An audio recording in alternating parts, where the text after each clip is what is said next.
አንድ አምላክ በሚሆን በአብ በወልድ በመንፈስ ቅዱስ ስም እንደምን ዋላችሁ? እንደምን ከረማችሁ? ብፁዕ ወቅዱስ አባታችን አቡነ ማትያስ፣ ብፁዕ አቡነ አብርሃም ጠቅላይ ስራ አስኪያጅ፣ ይህን ታሪካዊ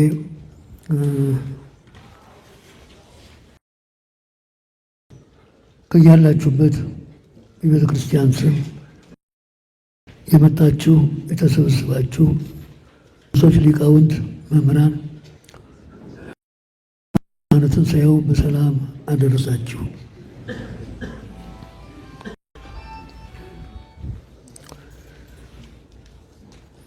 ከሰነበተው አጀንዳ ወይም ሁለቱን እጠቅሳለሁ።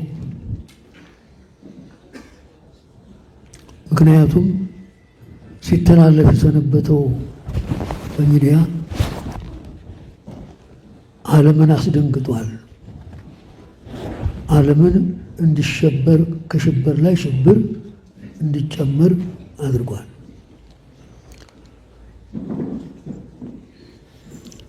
ማርያም ቤዛዊት አትባልም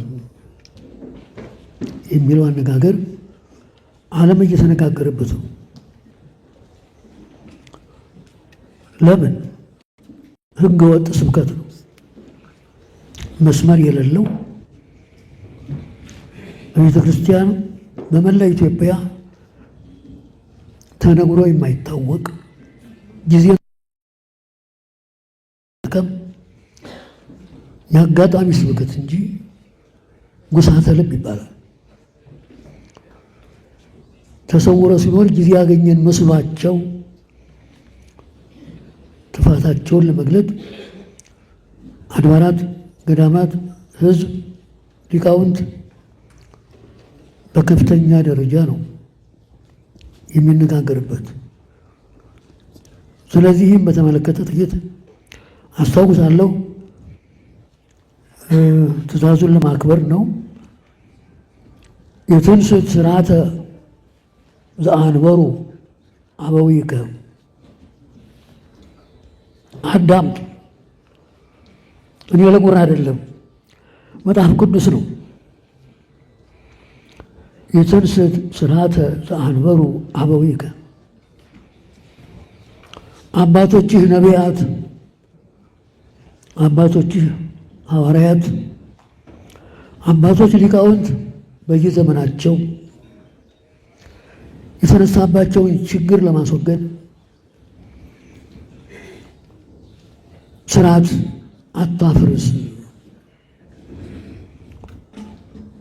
ስርዓተ ምድር አለ፣ ስርዓተ ሰማይ አለ፣ ስርዓተ ሃይማኖት አለ፣ ስርዓተ ምስጢር አለ። ለከንቱ አይደለም፣ ለውዳሴ ከንቱ አይደለም፣ ስለ እውነት ብቻ ነው። ስርዓት ከተቃወሰ ምስጢር ይባክናል። ከሃይማኖት ውጭ የሆኑ ሰዎች ይደሰታሉ። በሀገር ጥፋት፣ በትምህርት መለወጥ ጸጥታ ይደፈርሳል። የእኛ ስኗችን ለምንድን ነው? ማንን ልናገለግል ነው? አጀንዳውን ስሰማው እያለው ግሩም ግሩም የሆኑ ቃላት አሉ፣ አወዛጋቢም አሉ።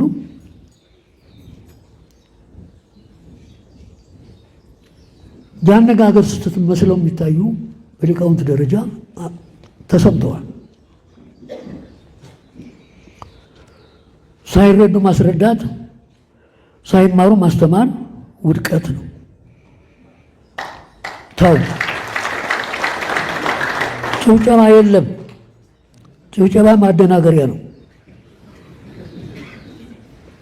ጆሯችሁን ወደ እኔ ያርጉ። ጭብጨባ ምን ምልክቱ ምንድን ነው? የተኛ ካለ ይነሳ። የውስጥ አንዳም ማዳመጥና ማስተዋል የሚያስፈልገን ነቢዩ የተንሥእ ሥርዓተ ዘአንበሩ አበዊከ ከዚህ አይለፍ ከዚህ አይትረፍ ብለው ከእግዚአብሔር ታዘው በእግዚአብሔር ተጠርተው በመንፈስ ቅዱስ መሪነት ሊቃውንት በየዘመናቸው በቤተ ክርስቲያን ላይ የተነሳውን ችግር ለማክሸፍ አንገታቸውን ለተሳለ ሰይፍ እየሰጡ ደማቸውን እያፈሰሱ እስር ቤት ጨለማ ቤት ገብተው የተሰቃዩበትን አጀንዳ ነው የያዝነው። ስለዚህ ሰማይን ከነ ሰራዊቱ ምድርን ከነ ልብሱ ለመሸከም በእግዚአብሔር መራጭነት ጠባቂነት የዲያብሎስን መርዝ ነቃቅሎ ለማጥፋት እግዚአብሔር ይህን ዓለም ከቁጣ ወደ ትዕግስት ከመዓት ወደ ምሕረት ተመልሶ የአዳም ቀኖና ካለፈ በኋላ 5500 ዘመን የጨለማ ጉዞ ሲያልፍ ሁር አብስራ ለወለተ ሐና ተብሎ በእግዚአብሔር ቃል የተጠራው የተላከው መልአከ ሰላም ቅዱስ ገብርኤል ክንፎቹን እያማታ ብርሃን ለብሶ ብርሃን ተጎናጽፎ የብርሃን አበባ ይዞ አዳምጡ እባካችሁ ቆርቆሮ ምንም አይሰራም። ይህን ቆርቆሮ ያመጣ ሰው በሽተኛ ነው። እንዳልናገር ነው እንደምትፈልጉት? ቁም ነገር እየተናገርኩኝ ቆርቆሮ ያነሳኛል። ስለዚህ ዓለመ ጽልመት ያ ፍጡርና ፈጣሪ የተለያዩበት የዲያብሎስ መንግስት ስራውን የሰራበት በደም ስር ገብቶ ዓለምን ያፈናቀለበት የ5500 ዘመን የጨለማ ጉዞ የተወገደበት ነው።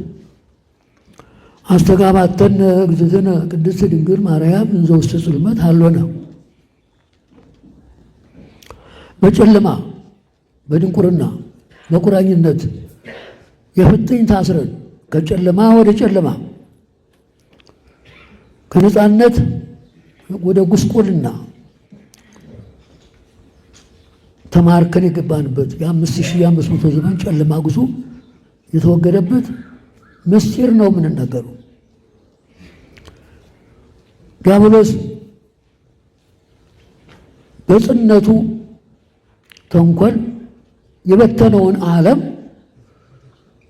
ቅድስት ድንግል ማርያም ሰበሰበችን፣ ሰብሳቢ ሆነችን ብሏል። ይሰማችኋል? አይሰማችሁም? ዲያብሎስ የበተነውን የአዳም ዘር በሙሉ ቅድስት ድንግል ማርያም ሰብሳቢ ሆነች፣ አስተጋባተነ ሰብሳቢ ሆነችን ብሏል ሊቁ ኢራቅሊስ ነው። መነጋገር ጥሩ ነው፣ መተዋወቅም ጥሩ ነው። የጎዳን አለመገናኘታችን ነው። ቅናቱ፣ ምቀኝነቱ፣ ተንኮሉ፣ አድማው፣ ብጥብጡ እዚህ አድርሶናል። የዲያብሎስ መርዝ እኮ ገና አልተነቀልም፣ ገና እኮ ነው። መርፌ የሚወጉትም አይለቅ።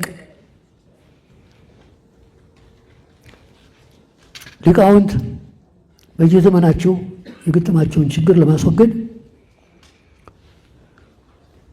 የክርስቶስ ፍጡር ባህሪውና ያልተፈጠረ ባህሪው ሀብሩ ባህዱ ተዋህዶ አንድ አካል አንድ ባህሪ በሚሆን አንድ ናቸው፣ አንድ ሆኑ ይላል። ባህሪ ቃል ባህሪ ትስብእት ያለመጣፋት በተአቅቦ አንድ አካል አንድ ባህሪ ሆነ ብሏል ሲመሰክር። ከነገር ቀደም ምስል ለመስማት ቅኔ መማር ያስፈልጋል። ቅኔ ብቻ አይደለም፣ አገባብ፣ እርባ ቅምር ማርማት ግድ ያስፈልጋል። እኔ ተናገረ ይበሉኝ አይደለም፣ እውነተኛውን ጉዞ ለማግኘት የመጻሕፍትን ስልት አካሄድ በጥንቃቄ ለመረዳት በጉራ አይደለም። ቅኔ ከናገባቡ ተመርቋል ብሎ ይላኩታል። አንድ ተራ ሰዋሰው ብንጠይቀው መልስ የለም። የቅኔዎቹም አካሄድ አላቸው እኮ መንገድ አላቸው። ለጉራም አይደለም። የተሰወረ ለመግለጥ የራቀ ለማቅረብ የጠላትን ጉዞ ለመረዳትም ለማስረዳትም መማር ያስፈልጋል። መጽሐፍቱን ማን ገልጦ ያወቃቸው ሰው አለ እንዴ? የለም እኮ። በስልጣን አይደለም፣ እውቀት በስልጣን አይደለም። ስልጣን ለማደራጀት ብቻ ነው። መምህራን የታሉ አሉ? እውነተኞች መምህራን አሉ? የለም። ገና እኮ ነው። ችግራችን ገና ነው። ባህሬ ቃል ባህሬ ትስብእትን ሳያቀልጠው ባህሬ ትስብእት ባህሬ ቃልን ሳይውጠው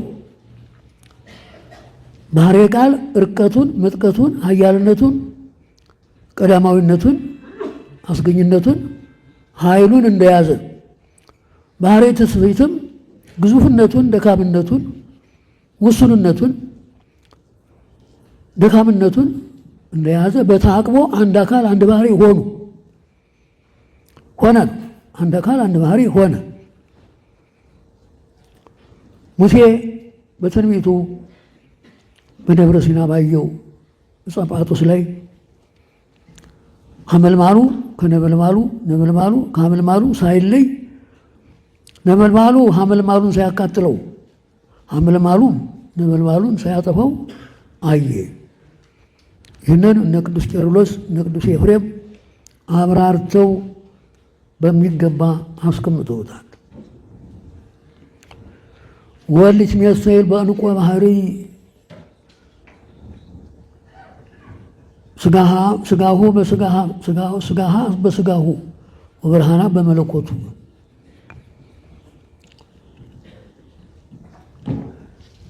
እንግዲህ ያችን እንቆ ባህሪ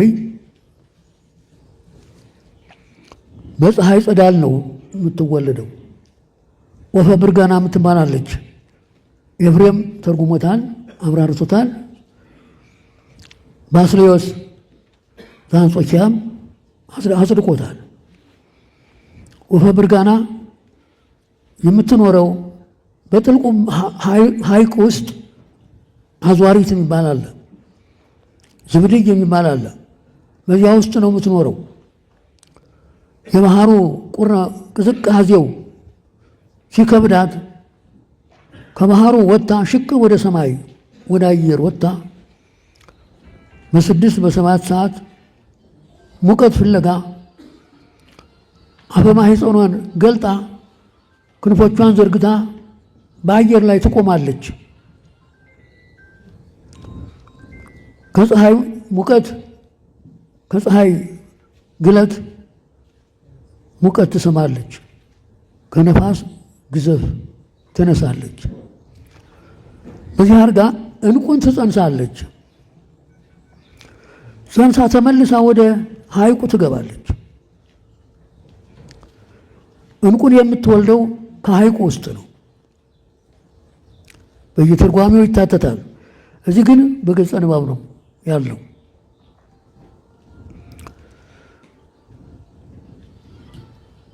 ዘር የለውም፣ ሩካቤ የለውም። ለትስብእትና ለመለኮት አንድ አካል አንድ ባህሪ ለመሆን በሕቱም ድንግልና መጸነስ፣ በሕቱም ድንግልና መወለድ፣ ከወለዱ በኋላ በድንግልና ጸንቶ መኖር። ቅድም ብዙ ሲነበብ ሰምቻለሁ። ቅዱስ ያሬድ እንደተገለጸለት አንጽሖ ሥጋሃ ቅዱሶኪሃ ሀደረ ላዕሌሃ ይላል። ብዙ ጊዜ እዝል ከመጣ ይህን ሳያወሳ የሚሄድ ነገር የለም። ይሄ የተሰወረባቸው ብዙ አባቶች አሉ። እንዴ ንባብ ይቀትል ወመንፈስ ሀዩ ይላል። አለመማርም ይጎዳል፣ አለማወቅም ያስደነግጣል። አንጽሖ ሥጋሃ ቀዲሶ ኪያሃ ማለት ምን ማለት ነው? ጥሬ መጽሐፍ ቅዱስ እያነበቡ መምህር የሌላቸው በሜዳ የተወለዱ ዘመናውያን ሰባክያን ሲቸገሩ ሌላውንም ሲያስቸግሩ ይሰማሉ። ብዙ ጊዜ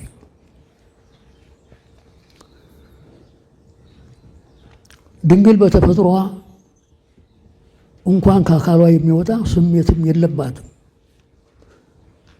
አልብኪ ነውር ወኢምንትኒ ላዕሌኪ ማለት ምን ማለት ነው? እስቲ የተማራችሁ አልብኪ ነውር ወኢምንትኒ ላዕሌኪ ሰሎሞን። አንጽሖ ሥጋ የተባለው ሰው እንደመሆኗ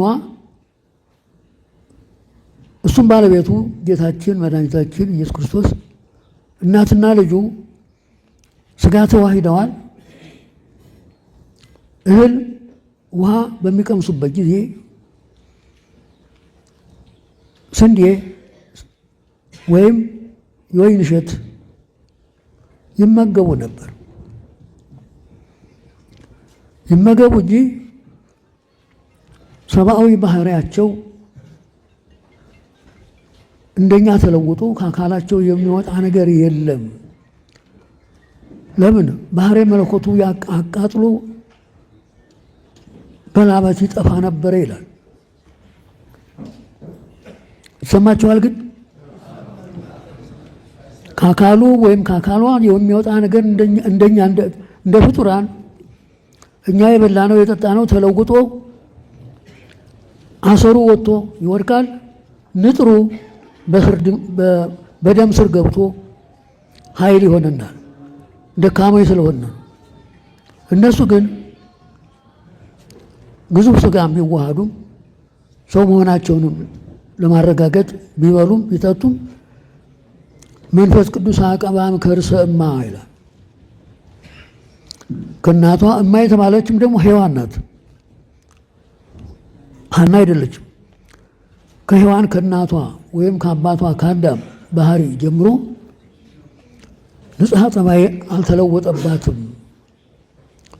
ንጽሕት ዘር የምትባለውም ለዚህ ነው። ስለዚህ ንጽሕና ቅድስና ሀብቷ ነው። ሰማያዊ በቅዳሴውም ወሀብተ ሰማያዊ ለማርያም ድንግል ይላል። ሰማያዊ ሀብት፣ ሰማያዊ ንጽሕና ቅድስና ለድንግል ማርያም ተሰጥቶታል። ለቅዱስ ሚካኤል የአማላጅነት የተላላኪነት ሀብት ሲሰጠው ለእሷ ደግሞ ሰባቱን ሰማያት አልፎ ከአብ ከወልድ ከመንፈስ ቅዱስ ፊት መቅረብ ሰማያዊ ሀብት መሰጠት ሀብቷ ነው። መማር ያስፈልጋል፣ መስማትም ያስፈልጋል፣ መመራመርም በሚገባው ያስፈልጋል። ወኮነ ሰማይ ዓለመ ወዓለምኒ ሰማየ። ባለቅኔው ሲፎክር እኔ መፎከር አለብኝ። ወኮነ ሰማይ ዓለመ ወዓለምኒ ሰማየ። በዕለተ ልደት ሰማይ ምድር ሆነ፣ ምድርም ሰማይ ሆነ። ጽርሐ አርያም ጎል ሆነ፣ ጎልም ጽርሐ አርያምን ሆነ። እስመ እግዚአብሔር ኮነ ሰብአ በታይቱ። በምልአት በጌትነት በአምላክነት ክብር ጸንቶ ይኖር የነበረ እግዚአብሔር በዚህ ዓለም ሰው ሆኖ ተገለጠ። ወለሰብኒ አንበሮ ውስተ አርያም። ተዋርዶ ተሰዶ አንጦሮጦስ ወርዶ ዲያብሎስ ተጫውቶበት ማርኮት ተቆራኝቶት ይኖር የነበረ ሥጋ አካለ ቃልን ባህሬ ቃልን ተዋሂዶ ክቡር ቅዱስ አምላክ ሆኖ በጽርሐ አርያም ታየ። አስተርእዮ በሰማይ ኮነ ይላሉ መዘምራኑ። አትሉም እንዴ? አስተርእዮ በሰማይ ኮነ። ተሰዶ ተዋርዶ ተባሮ የነበረው የአዳም ሥጋ በተዋሂዶ ቃል አንድ አካል አንድ ባህሪ ሆኖ የአምላክነት ክብር ስላገኘ በጽርሐ አርያም በመንበረ ብርሃን ተገለጠ። ወስብሐትኒ ዘውስተ አርያም ኮነ ዲበ ምድር በኤረር በራማ በኢዮር በሰማይ ውዱድ በመንበረ መንግስት በግሩማን መላእክት አንደበት ሲመሰገን የነበረው ረቂቅ ምስጋና እነሆ በዕለተ ልደት በጎል ሎሎትና መላእክት አንድ ሆነው ሲዘምሩ አዱ ስብሐት ለእግዚአብሔር በሰማያት ወሰላም በምድር ስምረቱ ለሰብ አምላክ ለሆነ ሥጋ ከአብ ከመንፈስ ቅዱስ ጋራ ምስጋና ተገባው። ሰዓት ደርሷል። እየተማልኩ ነው። አዝናለሁ። ጨርሻለሁ።